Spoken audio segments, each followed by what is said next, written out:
Bon, alors maintenant, vous êtes en deuxième année. L'année dernière, vous avez étudié les arts graphiques, donc vous savez maintenant ce que c'est qu'une police de caractère, vous connaissez les familles de caractères, et aussi leur utilisation, vous connaissez les couleurs, vous connaissez le matériel graphique, à savoir les trames, les filets, les polices de caractère, etc.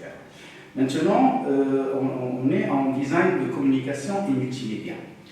Alors, donc, il faut qu'on commence à définir grosso modo ce que c'est que le design de communication, multimédiation plutôt pour le deuxième semestre. Donc, on va définir d'abord rapidement le champ d'activité et ensuite, on va parler des règles de base du graphisme.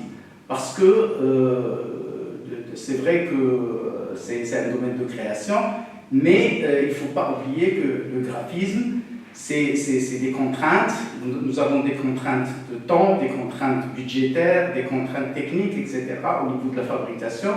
Donc, il y a certaines règles à respecter pour faire une bonne communication visuelle. Donc, voilà. Définir d'abord le champ d'activité du graphiste. Alors, le graphiste utilise des images, des symboles, des caractères, des couleurs et des éléments graphiques sur un support d'impression ou sur un écran. Donc on travaille sur les deux champs actuellement. Pour communiquer et organiser des idées et donner à un message la forme qui suscitera la réaction voulue. J'ai fait exprès de mettre en gras les termes clés parce qu'il s'agit d'un message que nous ne faisons pas pour nous, mais pour quelqu'un qui va le voir. Donc, nous gardons pour nous nos préférences, etc. On aime certaines couleurs, c'est normal, on aime certaines polices, mais ça risque de ne pas fonctionner avec les messages sur lesquels nous travaillons. Alors, nous allons partir d'abord sur la première règle d'or. Premièrement, son concept, ce n'est que du vide. Ça veut dire, avant de commencer à travailler, là on est attiré par, on veut faire quelque chose de joli, etc. Entre le joli et le bon, il y a une grande différence. Donc, d'abord, il faut un concept. Normalement, un client, quand il vient avec un brief précis. Un brief avec des deadlines, des limites de temps, ça veut dire je veux mon travail qui soit livré à tel moment, etc. Avec des buts précis pour communiquer, etc. Donc, il faut qu'on travaille le concept. Ça veut dire partir avec une idée précise et non pas se lancer comme ça dans le vide. Donc, il faut d'abord définir un concept sur lequel nous voulons travailler. En l'absence de message, de récit, de narration, d'idées, d'histoire, on parle beaucoup plus de storytelling, ou d'expérience utile, on ne peut pas parler de graphisme. Donc, il faut que je parte d'abord avec une idée précise de ce que je veux faire.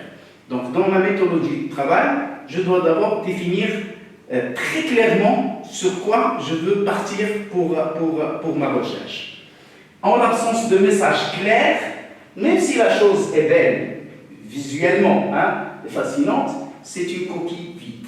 Il y a la forme, mais le fond n'y est pas. Et dans le graphisme, le but c'est de vendre.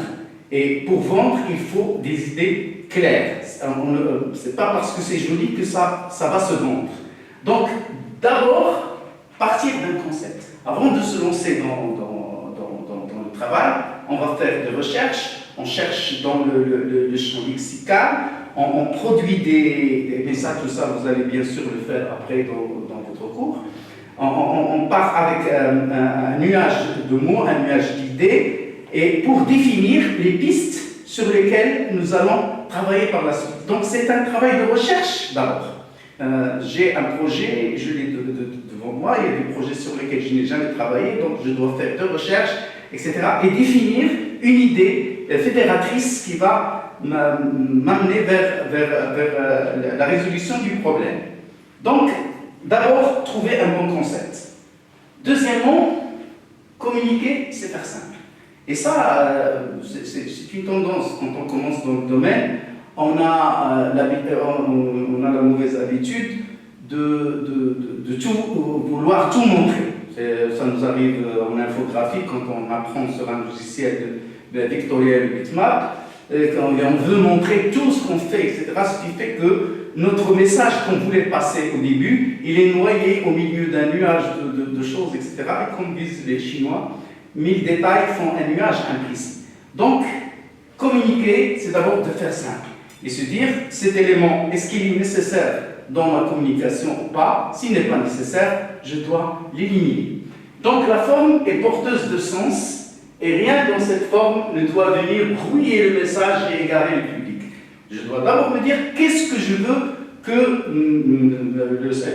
le public va voir dans mon affiche? Et tous les éléments qui risquent de perturber le message que je veux faire passer, je dois faire des sacrifices. Je dois faire des sacrifices et dire, même si c'est joli, ça ne marche pas, parce que ça détourne l'attention sur le sujet principal, sur mon affiche, sur ma carte visite, sur ma plaquette, sur mon flyer et tous les supports sur lesquels je travaille. L'excès d'images et d'effets, oui, on a besoin de faire les ombres, les dégradés, les trucs, machin, ça ne marche pas. Il faudrait retenir de ces éléments les choses qui vont appuyer le sens, le message sur lequel je travaille. Tout ce qui n'apporte rien à la composition ou ne contribue pas au sens n'est pas du graphisme. Je dois éliminer, c'est du maquillage qui ne sert à rien. Juste de la décoration. C'est juste de la déco. Chaque élément visuel doit être pertinent et avoir une fonction précise. Pourquoi il est là? Si je mets un fond jaune, ce n'est pas parce que j'aime le jaune, parce que mon client il ne va pas aimer. Ou le jaune va perturber mon logo, mon message, etc. Donc, chaque couleur, chaque forme, chaque élément que je dois mettre dans ma composition graphique doit avoir du sens. Chaque élément visuel doit être pertinent et avoir une fonction précise, justifiée. Mais je peux le justifier. On parle de dire, voilà, j'ai fait ça parce que, j'ai choisi cette police parce que, j'ai choisi cette forme parce que. Sinon, il doit être remplacé ou, je dirais même, carrément supprimé. Alors, troisièmement, il faut être universel. Votre message est destiné à un public aussi large que possible. Le message il doit être adressé à une grande part du public, pas à quelques spécialistes de haut vol. Vous savez ce que vous avez voulu dire, la communauté des graphistes le verra aussi. Mais si le grand public ne comprend pas, ça ne sert à rien. Je suis en train de vendre, je ne veux pas faire de la publicité, un produit ou un service, je le vends à un grand public, il faut que ce grand public puisse le comprendre. Puiser dans le trésor commun des formes et des métaphores de l'humanité, parce qu'il y a un langage commun, un langage de la couleur, un langage de la typographie. Quand je dis la typographie, je ne parle pas simplement de la typographie latine, je parle aussi de la typographie arabe, parce que chaque caractère arabe a une histoire. Le Koufi n'est pas Toulout, n'est pas Diwani, n'est pas Mghribi, etc., etc. Chaque caractère a un background, a une histoire, un humoula qui doit être utilisé dans ce sens-là. Je ne choisis pas une police parce que je la trouve jolie, mais je choisis une police parce qu'elle apporte du sens à ce que je suis en train de faire. Quand je vais écrire un mot, si j'écris danger avec une script, ce n'est pas du danger. Un danger, c'est sérieux, ça veut dire que je vais aller vers des polices antiques, des polices très très fortes qui expriment vraiment le danger. Mais si je l'écris avec une anglaise ou avec une police un peu qui danse, etc., une police spaghetti, je dirais, ça ne marche pas. Et pour savoir si créer des liens, voilà, créer des liens n'est pas des frontières. Il ne faut pas que votre message soit hermétique. Parce que ce message, il va être vu à l'extérieur, je peux avoir une communication mixte internationale, etc. Il faut que votre message soit le plus universel possible. Et pour savoir si vos idées marchent, C'est la meilleure des choses qu'on fait même en classe. Soumettez-les à la vie du premier venu. Tu as fait un logo, tu as fait une affiche, tu montres à n'importe qui, tu dis qu'est-ce que tu vois ici. Et soyez sûr que la réaction de ces gens-là est la bonne réaction. Parce que c'est la réaction que ferait tout le monde quand il verra ce que vous avez fait. Ensuite, quatrième règle, pas de cacophonie visuelle. La cacophonie, c'est le bruit, c'est quand il y a beaucoup de bruit.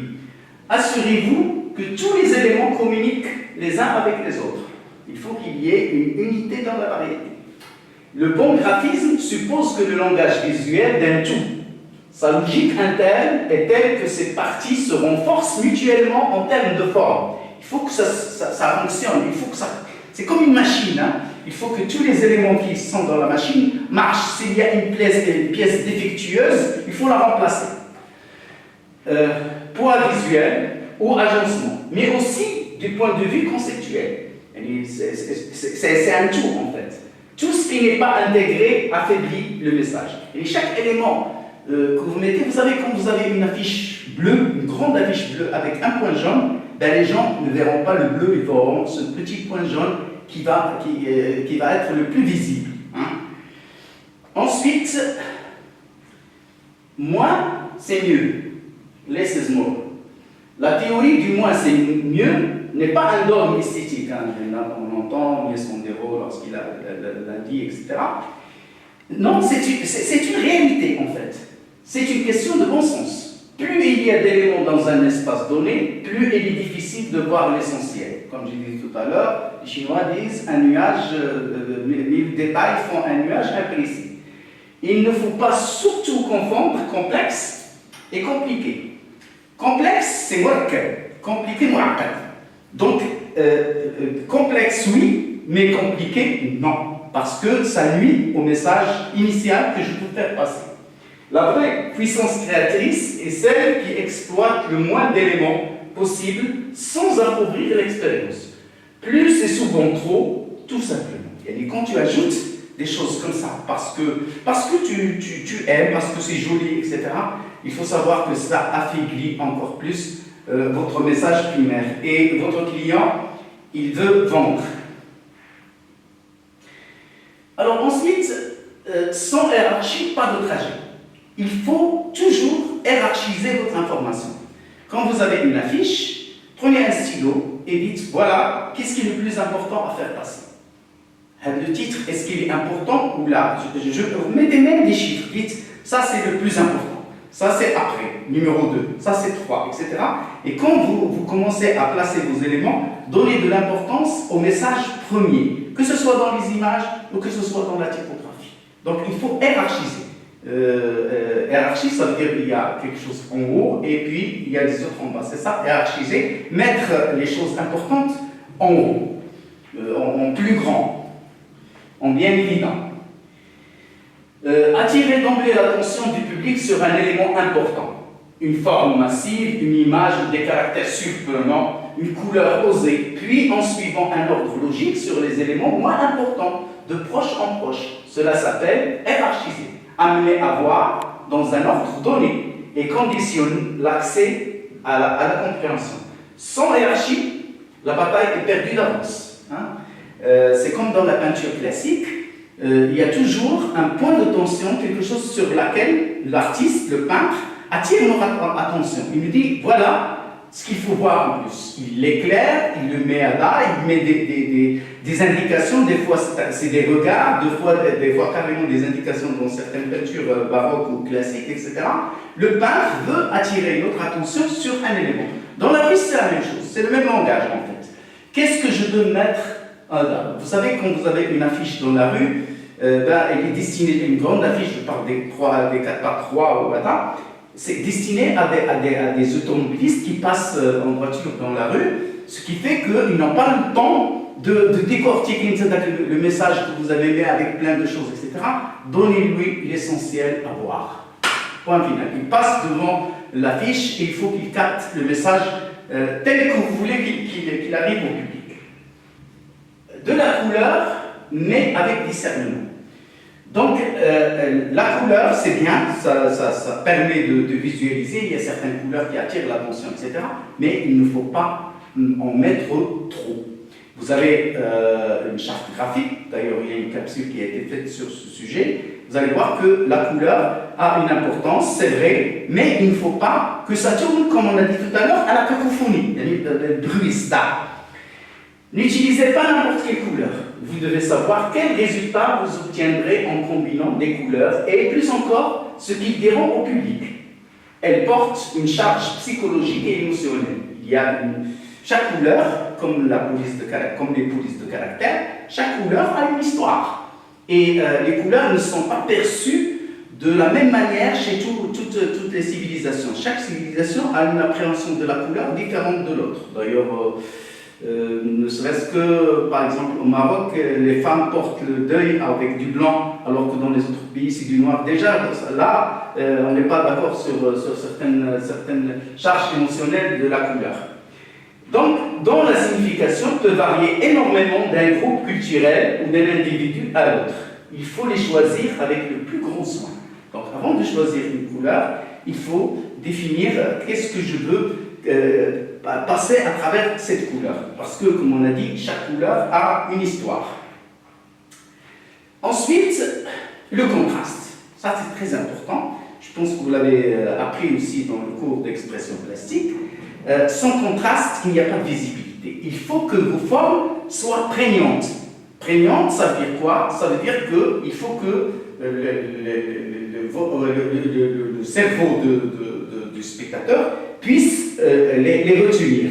Si les formes ne sont pas contrastées, et on ne voit pas très bien le foncé du clair, etc., votre message il est affaibli. Voilà. Les valeurs des teintes sont un puissant outil graphique. Assurez-vous que vous utilisez une gamme de teintes claires et sombres, et foncées et claires, mais ne le mélangez pas. À les mettre trop là. Il faut choisir des formes prégnantes, des formes qu'on voit de loin et qui s'impriment directement dans le cerveau. Créer des explosions de luminosité et des sous-courants sombres, contrebalancés avec des transitions plus subtiles entre valeurs voisines. Différencier nettement et clairement les valeurs. Il faut que la forme soit, comme j'ai dit tout à l'heure, prégnante. Elle s'imprime directement dans mon imaginaire. Dixièmement, pas de typographie agressive. Alors là, c'est un problème, on en a parlé tout à l'heure, mais il est bon de répéter les belles choses. Il va sans dire que des caractères illisibles ne servent à rien.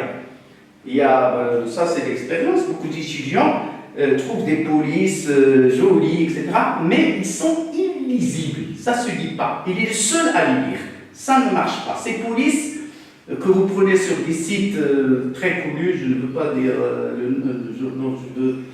jeter le nom, mais ce sont des polices qui ont été refusées. Ça veut dire que vous avez des polices qui n'ont pas marché, qui se retrouvent comme ça gratuits.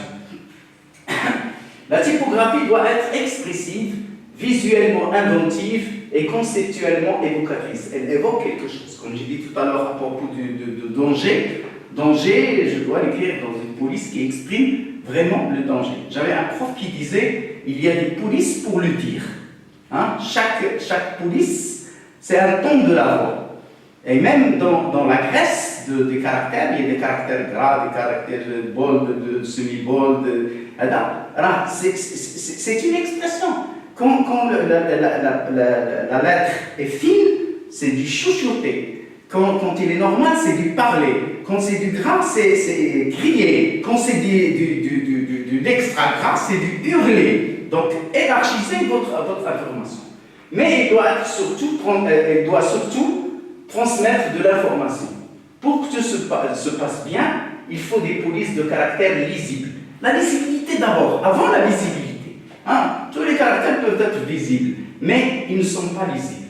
Quand la rapidité de la lecture pose problème, on ne sait pas est-ce que c'est un W ou un M ou un N, ça, la police ne marche pas. Il faut l'abandonner et aller vers des polices très connues. D'une taille telle qu'un vieux puisse les lire. Et ça, des fois, on utilise des polices que personne ne peut lire. Et vraiment, il faut une loupe pour les lire. Ça ne sert à rien, de toute façon. Parce que l'important, c'est de communiquer de l'information. Et des contrastes de couleurs normaux. Hein, normaux, là, vous pensez au cours de couleurs de l'année dernière, vous avez étudié dans le cours de couleurs qu'il y a des contrastes qui sont très difficiles à maîtriser, comme le contraste complémentaire, comme le contraste simultané, etc. Il y a des couleurs qui ne marchent pas sur d'autres. Hein, c'est un problème du lycée, et surtout pour les couleurs complémentaires. Ensuite, jamais plus de 2 familles de police. Et là, je pense que vos profs n'arrêtent pas de les répéter, et j'insiste dessus parce que vous avez tendance à utiliser beaucoup de police dans un seul document. Or, jamais plus de 2 familles de police. Moi, j'ai quand même une restriction. 3 à la rigueur. Hein. 3 à la rigueur, et il faut qu'ils soient de la même famille. Ça veut dire, vous connaissez les antiques, les bâtons, les elzévirs, les didones, les égyptiennes, puis les scriptes, etc. Restez dans la même famille. Hein. 3, mais dans la même famille. Les polices doivent correspondre à des objectifs spécifiques. Il est rare qu'un projet comporte plus de 2 ou 3 types de textes. Hein. C'est très rare. Un changement de police signale généralement un changement de fonction. Hein. Comme j'ai dit, danger, je ne l'écris pas de la même manière. Si tu l'écris de la même manière, ça veut dire que tu veux dire c'est un danger qui n'est pas danger quand même. Hein. Il faut le savoir. Une police de caractère unique avec une diversité de graisses et des italiques peut suffire. Comme j'ai dit tout à l'heure, je choisis la même famille, je peux changer, des fois j'ai des grades, mais c'est la même police. Des fois en italique, etc. Mais il ne faut pas trop changer de police, sinon vous changez de communication. Une seconde police apportera au besoin un contraste bienvenu. Par exemple, dans une charte graphique, il faut choisir une police principale et une police d'accompagnement. Un excès de police trahit un manque de maîtrise. Généralement, quand on voit un graphiste qui utilise beaucoup de police, on se dit c'est un débutant. Hein? Là, il apprend, il ne sait pas comment. Donc ça montre un manque de maîtrise et détourne l'attention de lecteur. Il ne sait pas donc, quel langage tu parles. C'est comme si tu changeais de ton de la voix, on parle. Hein? Les gens ne te comprennent pas.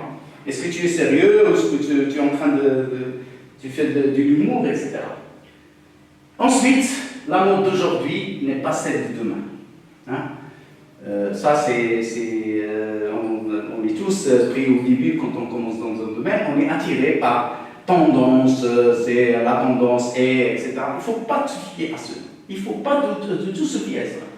Un graphiste branché capte souvent l'attention et le public aime naturellement tout ce qui est à la mode. Hein.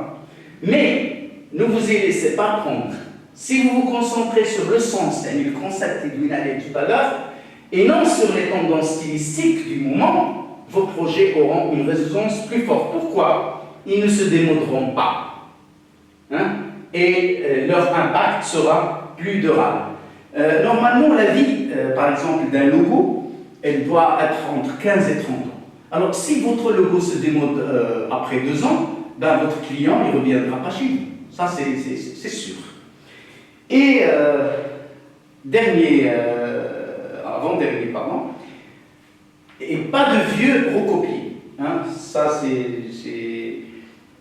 c'est une erreur, malheureusement, qu'on trouve beaucoup certaines petites agences, c'est de piquer des trucs, des images, de piquer des visuels qui sont déjà sur Internet, etc. Il faut faire attention parce que c'est condamnable par la loi. La connaissance du passé aide à comprendre les approches et l'esthétique des aînés. Les aînés, ça veut dire ceux qui ont été avant nous. Et permet de replacer son propre travail en contexte. Savoir comment un autre a résolu le problème que vous rencontrez est tout aussi utile. C'est bien, il y a plusieurs, je ne veux pas dire de nom de sites, vous connaissez tous les sites sur lesquels on peut aller pour s'inspirer, pour trouver des idées, etc., etc. Mais il ne faut pas copier à la lettre. Inspirez-vous donc du passé, mais ne reproduisez pas servilement le style d'une époque donnée au motif qui vous branche. On vous taxerait au mieux de paresse, qu'est-ce au pire du plagiat. Et ça, c'est la pire des choses qui peut arriver à un graphiste. Et ici au Maroc, il y a plusieurs personnes qui ont souffert de ça. Ça veut dire qu'on les a pris en train de copier des choses qui sont sur Internet et qu'ils vendent comme ça aux clients comme si c'était une vraie création. L'important, c'est le blanc. Bon, comme j'ai dit tout à l'heure, on a toujours tendance à mettre des fonds de couleurs, etc., mais on oublie une règle essentielle du graphisme, c'est que le contraste le plus fort, c'est le noir sur du blanc. Et le contraste, bien sûr, le plus faible, c'est le jaune sur du blanc. Alors donc, on oublie le blanc comme valeur essentielle dans le graphisme. D'ailleurs, dernièrement, on parle de no design. Eh bien, le no design, c'est l'éloge justement du blanc. Alors, l'espace négatif, ou le blanc, est crucial en graphisme. Il est très très important. Il attire l'œil, il lui offre un espace de repos. L'espace négatif, le blanc, est une forme comme les autres. Faites-le ressortir et interagir avec les autres éléments. C'est très important. L'absence d'espace négatif crée une présentation oppressante où il y a trop d'éléments qui se combattent et où le message est perdu, devant laquelle le public se sent écrasé.